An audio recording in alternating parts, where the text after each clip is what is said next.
Fala aí, galera, essa é a segunda parte do nosso vídeo. A gente parou, né, na República de Oliver Cromwell. O rei da Inglaterra, ele perdeu a cabeça, né, na Revolução Puritana, foi destronado e obviamente morto. Se você quiser lembrar o nome do rei, lembre-se de um professor de história bonito, inteligente, culto, humilde.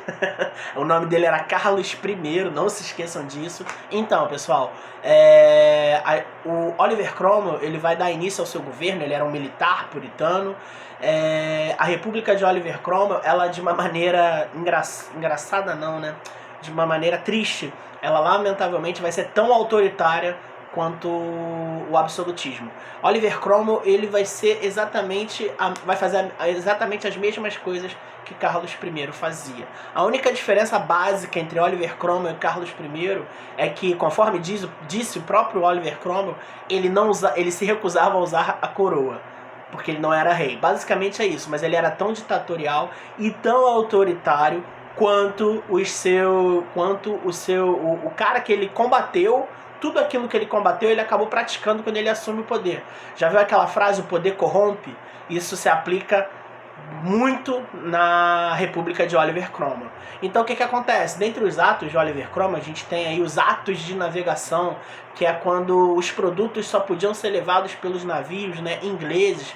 Então ele vai implantar uma série de medidas autoritárias, vai perseguir todos aqueles que façam oposição a essa nova república. É um absolutismo disfarçado de república. É a mesma coisa. Tanto Carlos I era ditador como Oliver Cromwell. O que vai acontecer? Depois da morte de Oliver Cromwell, a gente vai ver uma nobreza se movimentando, se articulando, tentando uma restauração do absolutismo. Nós vamos ter o retorno de uma dinastia chamada Dinastia Stuart. Vamos ter aí primeiro a figura do Carlos II, o filho do Carlos I, o cara que foi decapitado. Ele consegue assumir, porque o filho do Oliver Cromwell, que assume no lugar após a morte do pai, era muito fraco na política. Eles rapidamente tiram ele do poder e colocam Carlos II. E aí a gente tem uma tentativa de retorno ao absolutismo. Carlos II fecha o parlamento, ele começa a implantar medidas autoritárias uma atrás da outra, só que alguns anos depois ele acaba morrendo. E aí entra no lugar dele o irmão Jaime II. Jaime II é tão autoritário quanto seu irmão e seu pai. Ele começa a implantar uma série de medidas autoritárias da mesma maneira, da mesma forma que o pai. Só que a galera do parlamento já tinha se ligado, se articularam, reagruparam o exército puritano e marcharam para capturar, né, Jaime II. Ele, lembrando do que tinha ocorrido com seu pai, o que ele faz? Junta tuas trouxas, mulher, vambora, criançada, aí ó, se manda, mete o pé pro exílio, por ter medo de ser decapitado assim como seu pai. Como esse episódio todo não houve derramamento de sangue, essa parte da revolução é chamada de Revolução Gloriosa, porque não houve derramamento de sangue. Então o que acontece? O parlamento reassume, só que eles pensam: o que nós podemos fazer para que o absolutismo não volte para a Inglaterra? Lembrando que o absolutismo é uma coisa muito nociva. Então, o príncipe, né, um príncipe lá, um nobre holandês, que já era casado com uma membra da família real, o nome dele era Guilherme de Orange. Ele acaba assumindo o reinado da Inglaterra, mas quando ele assume esse reinado, ele é obrigado, já tinha feito um acordo, ele assina o Bill of Rights, ou Carta de Direitos, a famosa Carta de Direitos de 1689. Qual a importância dessa Carta de Direitos? Toda. Por quê?